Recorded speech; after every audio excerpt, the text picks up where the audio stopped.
The U.S. this week finally lifted pandemic-era restrictions on non-essential travel, meaning vaccinated visitors can again enter the country.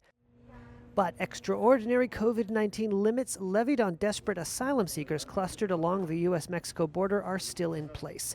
They cannot enter to apply for asylum, whether they're vaccinated or not.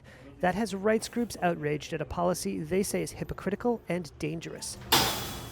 Leo fled his hometown in southern Mexico with his wife and 2 children after his uncle was murdered by gang members and he received death threats. His goal was to reach the U.S. and claim asylum. But after months of waiting, he's seen no sign he'll be able to apply for asylum soon, even after similar barriers lifted for others. Just a few minutes ago, my family and I went to the border to ask for asylum, but unfortunately, the agents told us they're not taking asylum cases. How is it possible that people who are just going for tourism can be allowed in? We also have our COVID tests and we've been vaccinated. How can they do this to us? We are in danger by being here.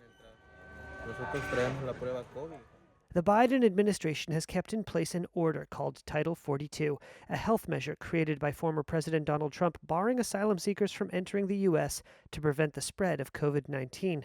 The Biden administration has said Title 42 remains necessary to curb coronavirus transmission in crowded claim processing centers at the border. The idea that a vaccinated asylum seeker is more of a risk than a vaccinated tourist is laughable, said Noah Gottschalk with Oxfam America.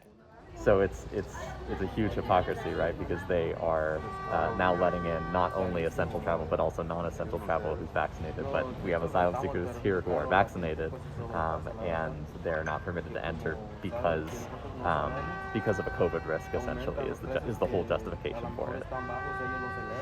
If it doesn't make sense, it's because it doesn't.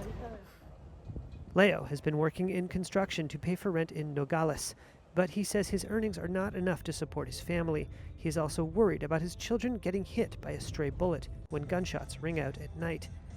The U.S. State Department recommends Americans reconsider travel to the Mexican state of Sonora, where Nogales is located, due to crime and kidnapping.